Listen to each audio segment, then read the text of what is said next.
The new superintendent, Monica, and I've met a few times now. We went out and had lunch when she first got the appointment. We were together at the Turnaround Awards just, I believe, 2 weeks ago.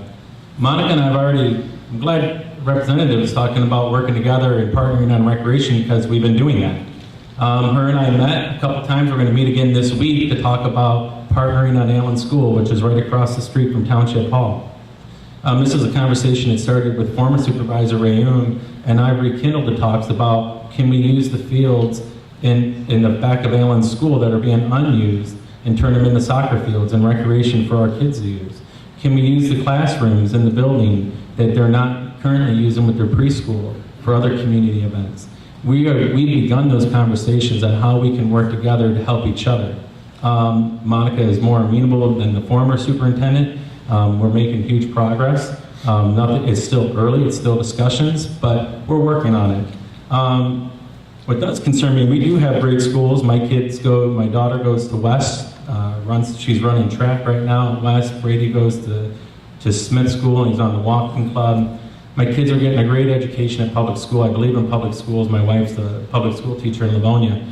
She's the head of the English department. She was 2014 Teacher of the Year. But what concerns me when you look at our schools is, recently we just heard about Lansing's debating how they're going to bail out Detroit. And the bill that came out of the House says that teachers in Detroit won't have to be certified anymore. They don't have to be certified teachers.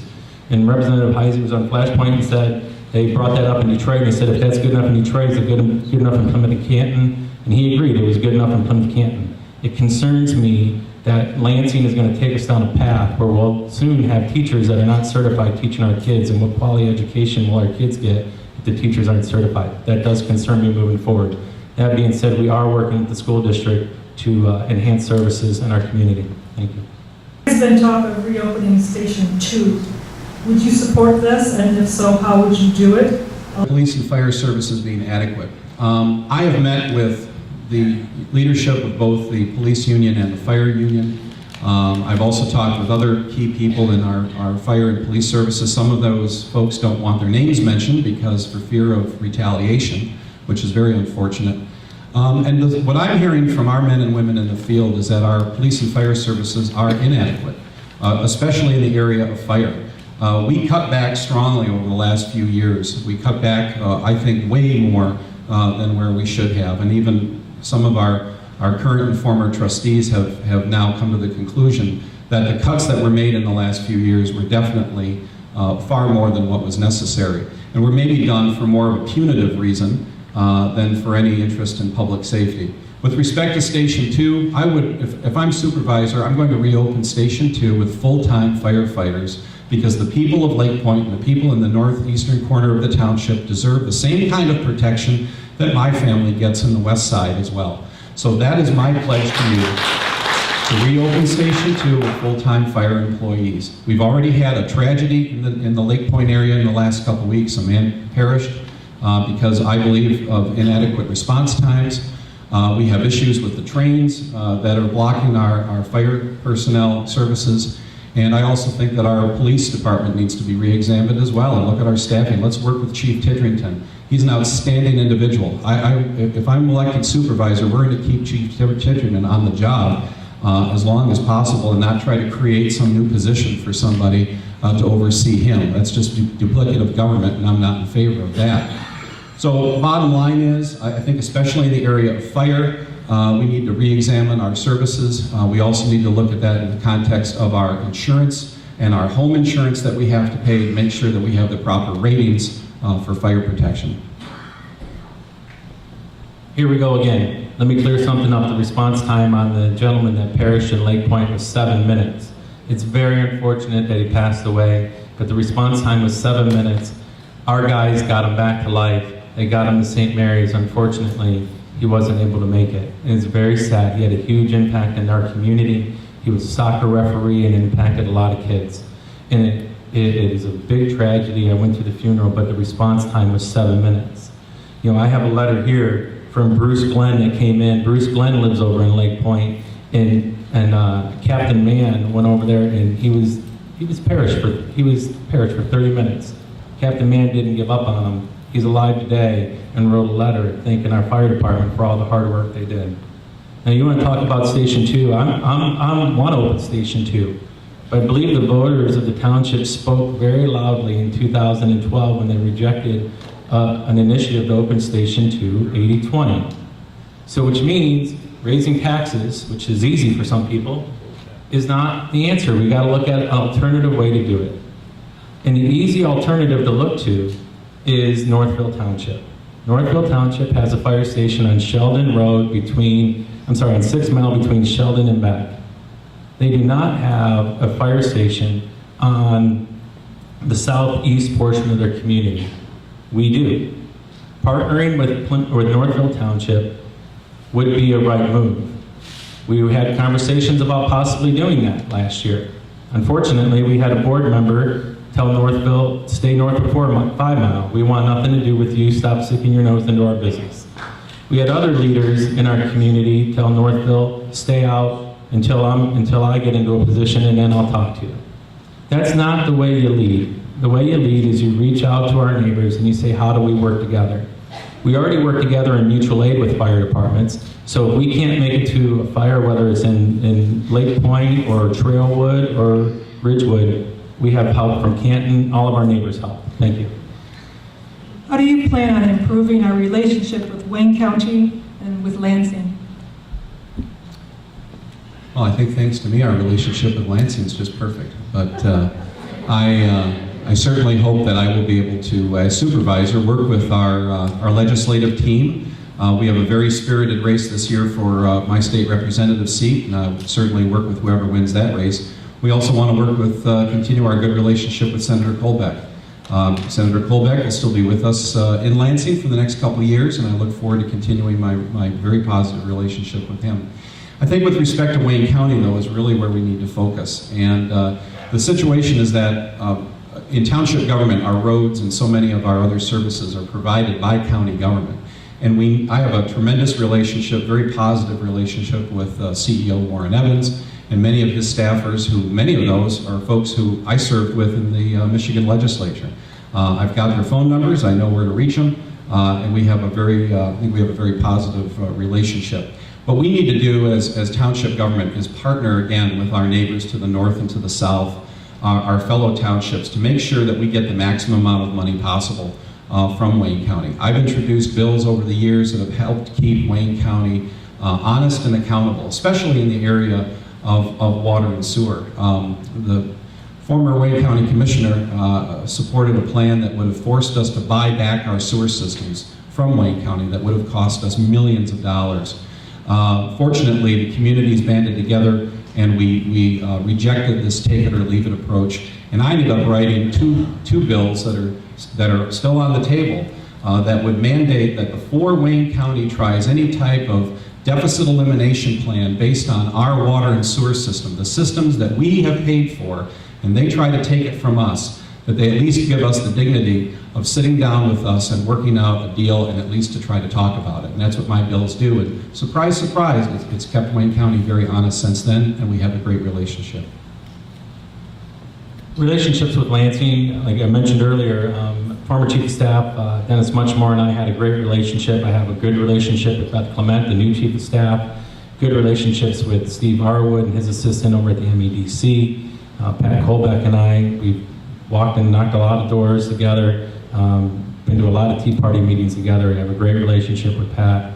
A lot of the House leadership I have good relationships with. So when it comes to Lansing, I think we're pretty good there with relationships in Lansing. Wayne County, Warren Evans, Chief of Staff, his top guy, Rick Kaufman, well, I voted for Rick Kaufman's appointment to put him there. Rick Kaufman and I talk on a regular basis when we have issues with the county. He's a guy I can pick up if I text him. Within an hour, we're having a conversation. That's a pretty good connection. Working with our county commissioner, Joe Barone, and my former fellow colleagues, Gary Warrenchuk and Terry Marecki, we were able to push and maintain the 15% on the park millage. This year, the park millage is up for renewal. If you remember back when Laura Cox was our county commissioner, she negotiated a gentleman's agreement to get 15% of the park millage collected from our district returned to our district. Warren Evans honored that the first 2 years, but there was a lot of talk he was no longer gonna honor that.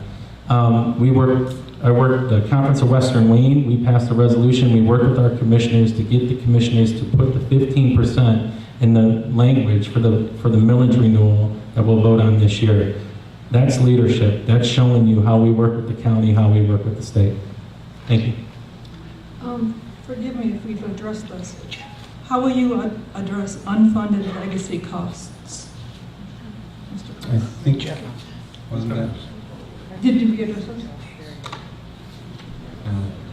Unfunded legacy. Yeah, I think it was more in the context of the city of Plymouth situation. Okay. Should the township continue to own and operate a public golf course, Mr. Price? The golf course is a public amenity. You know, what you have to look at the golf course was a tough deal this year. We had a renewal on the contract and the golf course had been losing money. Partly it was losing money because our previous management company never maintained the course and it was in bad disrepair. Billy Casper, the current management company, was doing a lot of repairs on it and bringing it up, and our rounds were going up and our revenue was going up, which was consistent with golf courses across the country, by the way, with the downturn in the economy. And now they're starting to come back. Another problem we had with our contract, though, is there was no incentive base for Billy Casper. They were getting a flat salary every month or every year, and there was a built-in 3% increase. We had employees taking hard hits as we were dealing with tough economic times, and they were getting a 3% increase. And it didn't matter if we had 200 rounds on a Saturday or if they got 50 rounds on a Saturday, they were still getting the same amount of money. What we did on the contract renewal was we changed their contract to be more incentive-based, based on their highest production year. And in that highest production year, we still cut what their yearly retainer is by about $20,000. Then as they improve and they get more revenue, they'll get more money. For example, one place where we struggled was food and beverage. There was no emphasis on a hot dog, a hamburger, a pop, or a beer at the turn. Last year, my first year as supervisor, one of the main complaints I got was they got to the turn, they ordered a hot dog and a hamburger, and they were told, sure, we'll bring it to you out on the course, and 2 holes later, someone brought them a hot dog and a hamburger. That's bad customer service, and you know that those golfers that had to wait, that's over 20 minutes you had to wait to get a hot dog and a hamburger, they weren't coming back. By making the contract incentivized and working with Billy Casper on the food and beverage, their sales are already up. So if we're gonna look at getting rid of the municipal golf course, we gotta let a contract that works, a more structured contract, actually work and see the results. Thank you. Hilltop Golf Course is a money loser for Plymouth Township. We are subsidizing it to the tune of hundreds of thousands of dollars each year. It varies based on the conditions of each individual year. I think the Casper organization has not fulfilled the promises that they've made to us in the past, and yet we continue to make more deals with them into the future. I have called for a forensic audit of the golf course and the golf course operations. I think it's time for us as taxpayers to find out where our money has been going for the last several years on this project, and more importantly, why. Who's getting the money, who's cutting the checks, what are the understandings that are being reached, and let's get beyond this old boy network that's been running the golf course for way too long. And then I think we have to take a serious look at whether or not this is the proper function of government. We have to be, we're running as Republicans here, we should be for limited government, we should be for making sure that we focus on the basics of township government, which is police and fire and public safety, not necessarily recreation, and certainly not a money-losing proposition like the golf course. Do you foresee increased collaboration between Plymouth Township and neighboring communities? If so, what specific projects would you support? Mr. Heise? Well, I think our first order of business is to rebuild our relationship with the city of Plymouth. I know that there are some elected officials from Plymouth City here tonight, and I appreciate you being here. Again, our relationship should be like the United States and Canada, not the United States and Russia. This has gotten worse over many years because of the leadership in Township Hall. especially from our treasurer. We all know what has caused this and why the rifts have continued to exist. And it's got to stop, and that's why I'm supporting Mark Clinton for Township Treasurer. With respect to our other neighboring communities, Mr. Price was a lobbyist for Northville Township and I believe Canton, so I know he's got some good relationships there. Well, so do I. I have represented them in the Michigan legislature for 6 years and have had an outstanding rapport with the current and some of the past board members in both Northville and Canton. I collaborate with them on a variety of legislative issues right now, especially like annexation, where we had the attempted hostile takeover of a piece of Northville Township by Bobby Shostak, who is the former chair of the Michigan Republican Party, who is now trying to build a massive project just to the west of Plymouth Township. I'm not here to sell water to Bobby Shostak so that he can save $20 million. I want to make sure that we protect Plymouth Township residents first and collaborate with our neighbors on things like roads, economic development, job creation, just like I've been doing in Lansing for the last 6 years. Let me clear a couple things up again. Last year, the golf course broke even. The year before, it lost $75,000. I know the facts don't matter to you, but to some of us, they do. On the annexation bill, when I was representing Northville, I worked with Democrat Mark Corbo. We actually got that bill passed in the House, got it over to the Senate. You haven't got past the House committee hearing. And I was proud to work with Northville to beat back the annexation attempt and beat back Bobby Shostak and win that campaign 57-43. So that you can sit here today and continue to work on the legislation we worked on near over, 8 years ago. Now, working with the city of Plymouth, as a county commissioner, I worked with the city of Plymouth. I had to work with Canton, Plymouth Township, and the city of Plymouth. And I was proud to do that. We worked together on a lot of things. There's all this focus on park or fire. Nobody talks about the fact that we work together on water and sewer. We work together on joint dispatch. We had mutual aid on the fire department. Heck, we couldn't put up our banners in the parking lot if it wasn't for them allowing us to borrow their lift truck.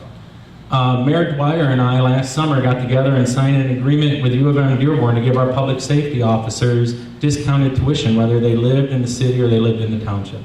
That's true, we are working together. And we do work together, the United States and Canada, but there's times we have a disagreement, and there's times you gotta work it out. And walking away from $4 million in legacy costs, that's coming, by the way, that comes out of the general fund. Every year, we pay for that. Right? That's an issue we got to work on. There's a couple more issues we have to work on. Mayor Dwyer and I have talked about it. One is, the soccer fields. Soccer fields are in Plymouth Township. They run the soccer program. We've negotiated to get those fields, yet our kids pay a higher rate, $40 per season. If you play spring and summer, that's $80 a year. Our kids pay more to play on our soccer fields because the city runs the program. Earlier, someone asked about the school district. There's a 100-year lease on the cultural center, which agrees that the city, everybody who lives in the Plymouth Canton School District will pay the same amount. Plymouth Canton residents don't. They pay a premium. That's a problem. Thank you. Sorry, I was out of time. I didn't get to finish. What can be done to bring the township's long-term liability costs in line? Okay, sounds very similar to another question.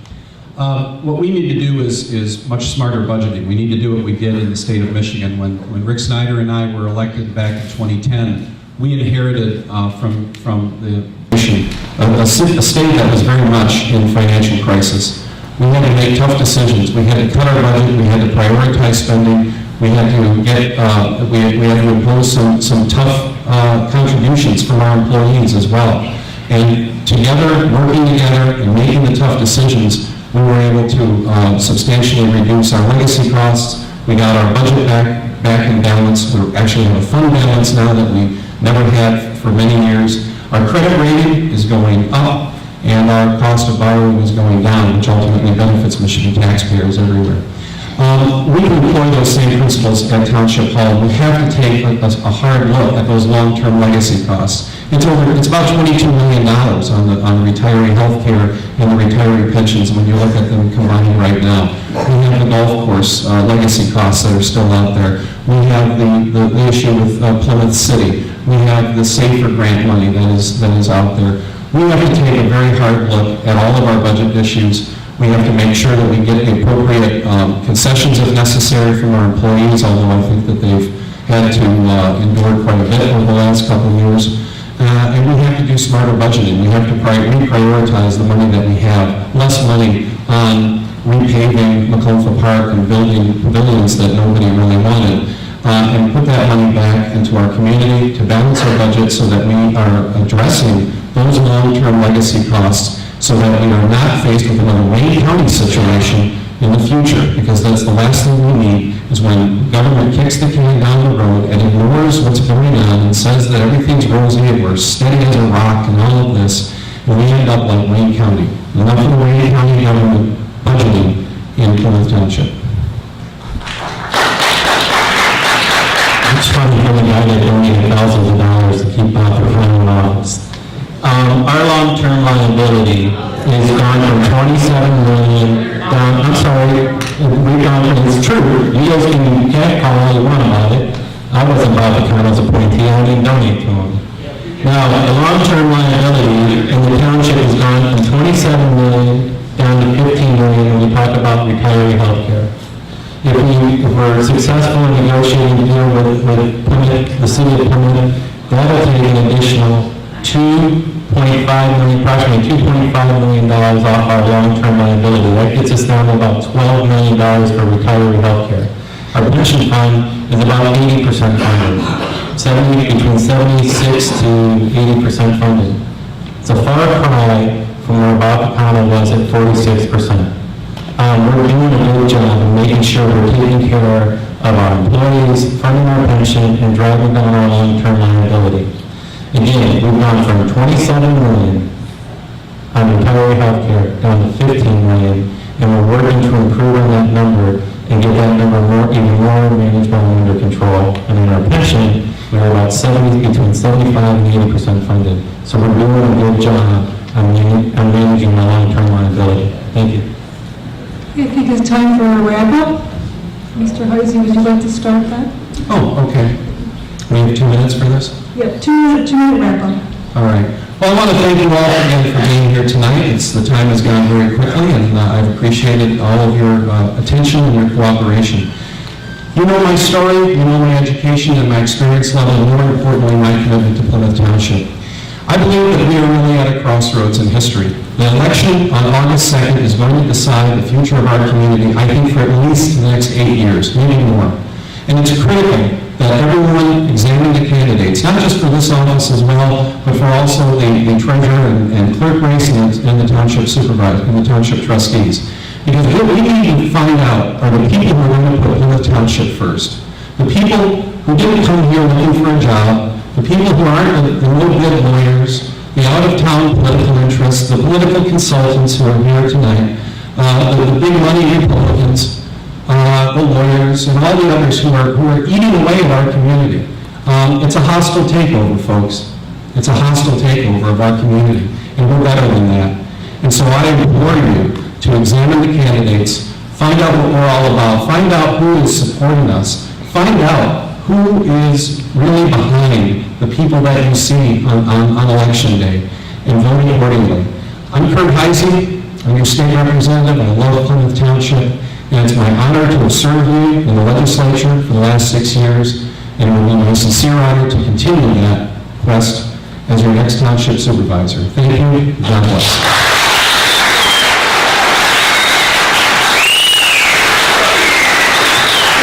Mr. Price? Thank you. Thanks again for everybody coming, Arne and Pastor Noble for hosting this event. It really means a lot to me. You know, we have a great community. It really truly is the place you want to be. We have the lowest tax rate in Wayne County, we have the lowest water rates, second safest community, 5-star economic development, and that wasn't by accident. That was by strong conservative leadership. And I'm a strong conservative.